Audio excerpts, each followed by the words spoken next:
Hola, mi nombre es Mila Ostrovskaya, soy profesora del Departamento de Marketing y tutora de trabajos fin de grado y de máster. En las POAs anteriores ya se ha hablado de distintos aspectos relacionados con la realización de un trabajo fin de grado o de máster, y hoy finalmente hablaremos sobre los aspectos formales que debe cumplir un TFG o TFM en el área de investigación de mercados. Así ya se ha hablado detalladamente sobre las tareas que hemos de llevar a cabo para realizar una investigación de mercado de forma correcta. Pero una cuestión no menos importante es cómo presentar correctamente los resultados del esfuerzo realizado de forma escrita y también de forma oral.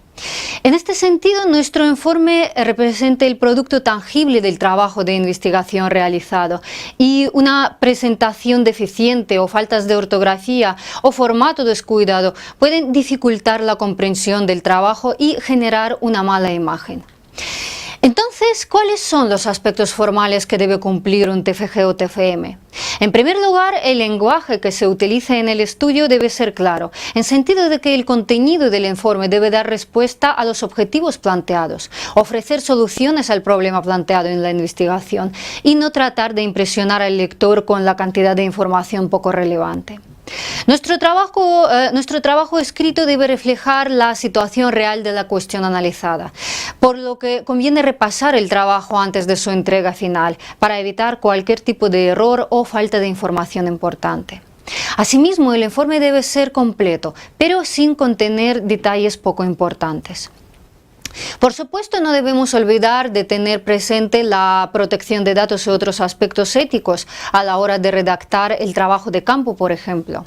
Finalmente, el informe debe ser lo más objetivo posible y reflejar todos los aspectos de la cuestión investigada.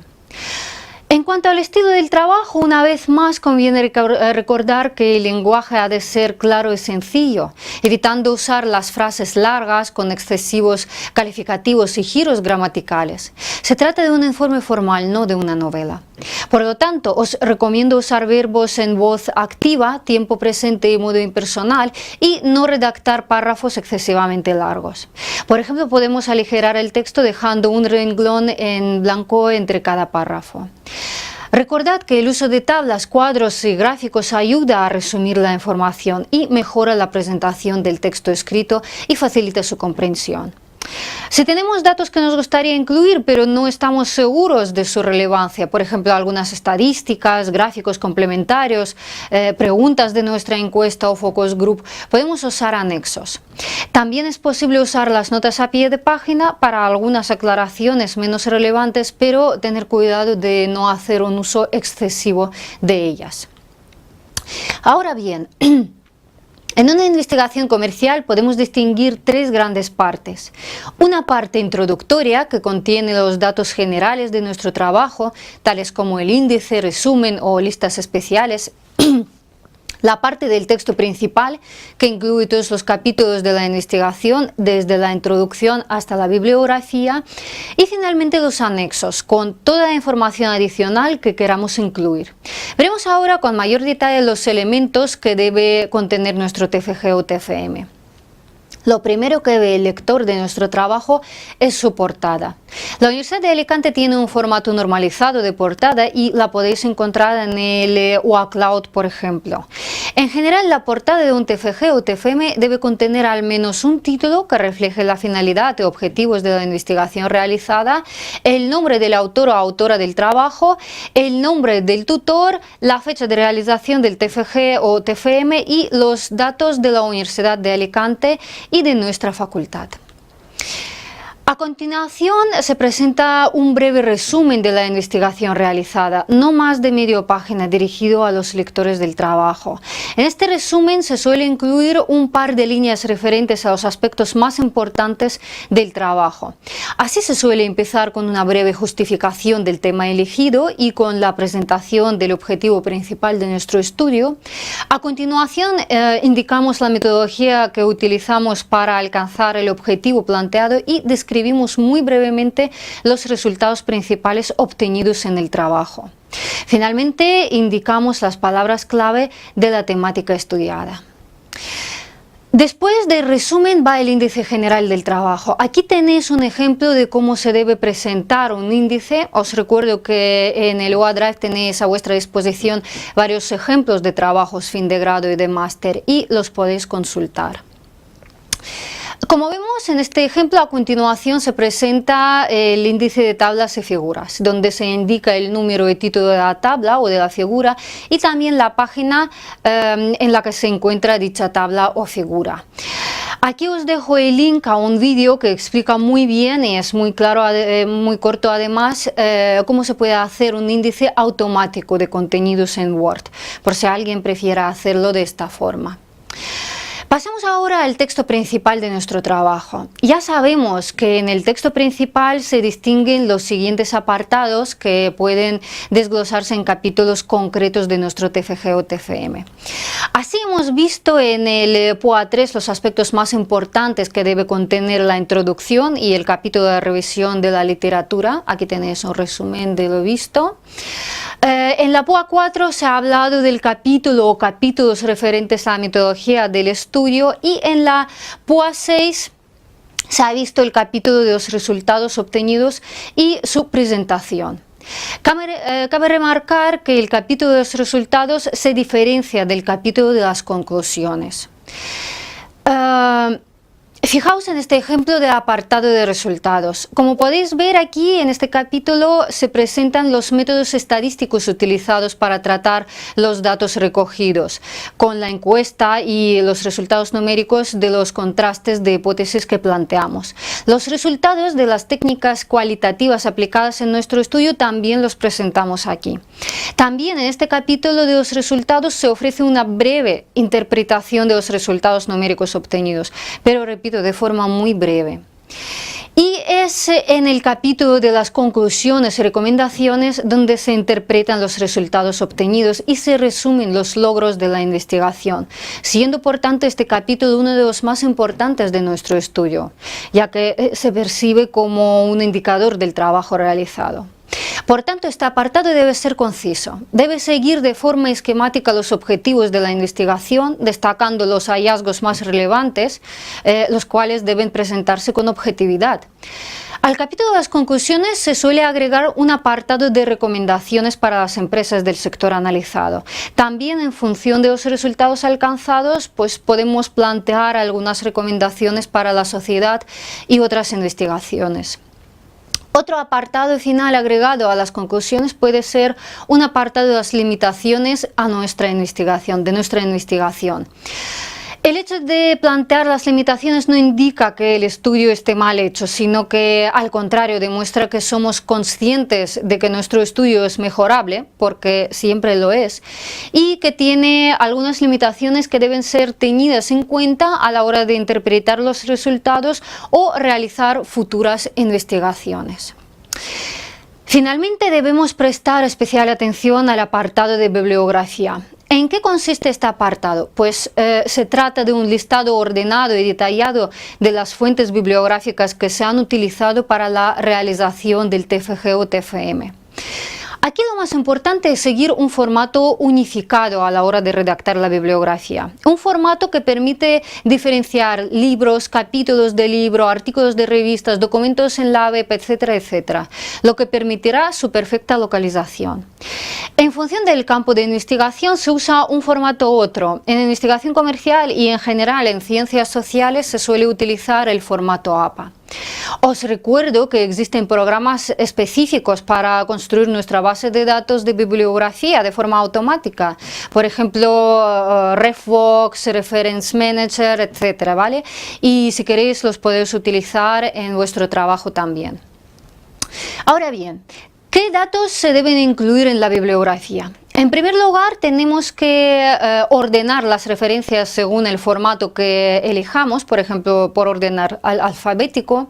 Entonces, las referencias deben seguir las mismas pautas y al menos incluir el siguiente contenido: apellidos, nombre o iniciales de los autores, año de publicación del trabajo, título del trabajo. En el caso de un artículo científico, pues nombre de la revista en la que se publicó, volumen y número en el que se publicó el artículo y página páginas inicial y final. Cuando la referencia es de un libro o monografía, es obligatorio también mencionar la editorial y lugar de edición. Como podemos ver en este ejemplo, las referencias están ordenadas por el formato, podemos distinguir bien las fuentes de información utilizadas. Tenemos todos los datos necesarios y por lo tanto es fácil localizar cualquier fuente que nos interesa. Estoy segura de que ya sabéis que copiar texto, ya sea de forma literal o parafraseada de otros autores sin mencionar, es plagio.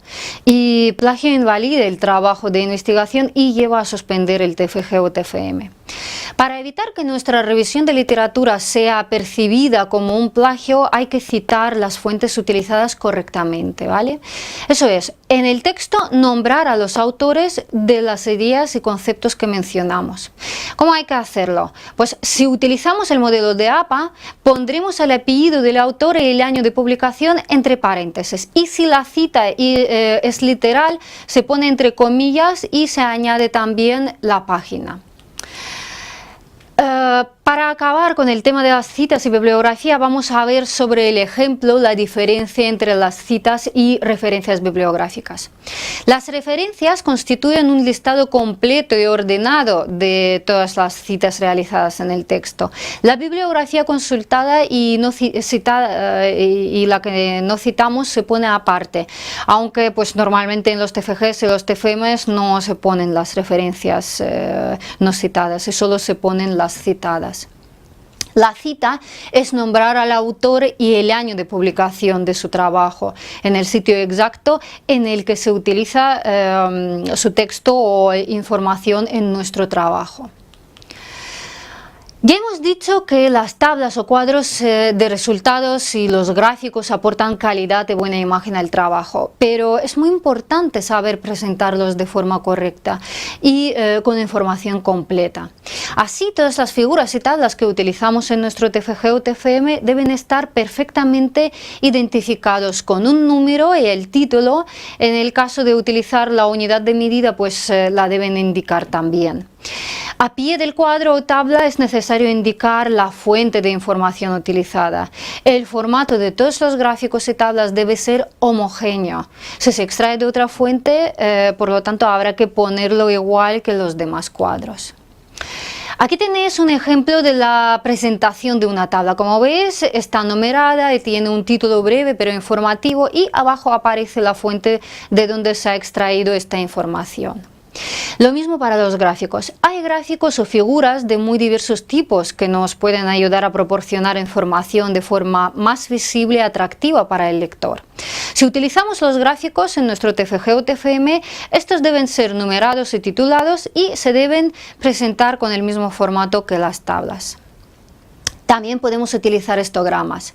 En estadística, un histograma es una representación gráfica de una variable en forma de barras donde la superficie de cada barra es proporcional a la frecuencia de los valores representados, ya sea en forma diferencial o acumulada. Los histogramas sirven para obtener, por lo tanto, una primera vista general o un panorama de la distribución de la población o de la muestra que utilizamos respecto a una característica de la misma. Aquí las reglas de presentación son las mismas que en el caso de los gráficos. Finalmente, aunque es menos común en los trabajos de la investigación comercial, también podemos incorporar las fotografías o imágenes a nuestro estudio. Bueno, en este caso también, como ves, hay que proporcionar la información sobre la imagen y la fuente de donde proviene. Para no tener que hacer muchas listas especiales, se puede poner el nombre de figura a los gráficos, ilustraciones, fotografías, mapas, etc., ¿vale? No obstante, para los cuadros y tablas hay que usar una sola denominación.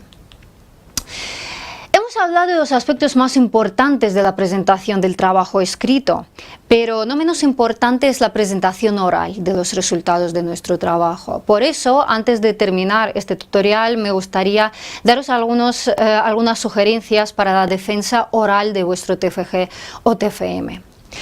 Aquí tenéis un breve listado de los aspectos que se valoran en una exposición oral. Básicamente podemos clasificar estos criterios en tres grandes grupos. Así se valorará la forma y el contenido de la exposición y para que vuestra defensa sea bien valorada, hay que controlar el tiempo de la exposición. En nuestro caso no debe durar más de 10 minutos. Vuestra presentación debe despertar el interés de la audiencia, lo que se consigue con el tono de voz adecuado, poniendo el énfasis en los aspectos más importantes del trabajo y mirando siempre al público y cuidando también la apariencia personal. Aunque no es obligatorio, es muy recomendable utilizar material visual, por ejemplo, hacer una presentación con PowerPoint, usar tablas, fotografías y no cargar demasiado con el texto las diapositivas. Es recomendable no leer el discurso, es mejor saber lo que se va a decir.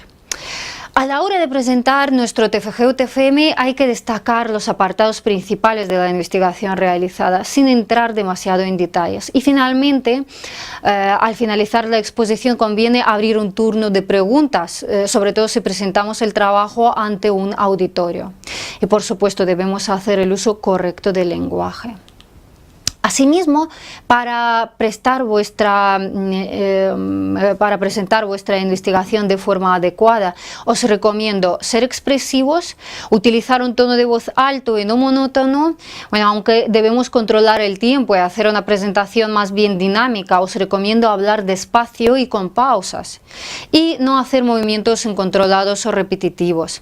Mantener un contacto visual con los oyentes, al ser posible con todos los oyentes, no solo con uno, y en general no dar espalda al público a la hora de explicar. Bueno, el consejo más importante que os puedo dar es ensayar antes de la exposición para controlar todo lo anterior y sobre todo el tiempo y el lenguaje no verbal. Para acabar, os propongo un ejemplo de la estructura y el contenido de una presentación oral. Bueno, así podéis empezar con una diapositiva que contenga la portada del trabajo, bueno, no necesariamente en el mismo formato. Luego indicar rápidamente el esquema que se va a seguir en la presentación. Debéis incluir en vuestro discurso la justificación del estudio, los objetivos, metodología, los resultados y las conclusiones. Para finalizar la presentación podemos usar la misma diapositiva del inicio y finalmente dar las gracias al público presente. Y como ya se ha dicho, si presentáis vuestro trabajo ante un auditorio conviene abrir un turno de preguntas. Muchas gracias por vuestra atención y espero que os sean de ayuda estos vídeos a la hora de hacer y presentar vuestro trabajo fin de grado o fin de máster.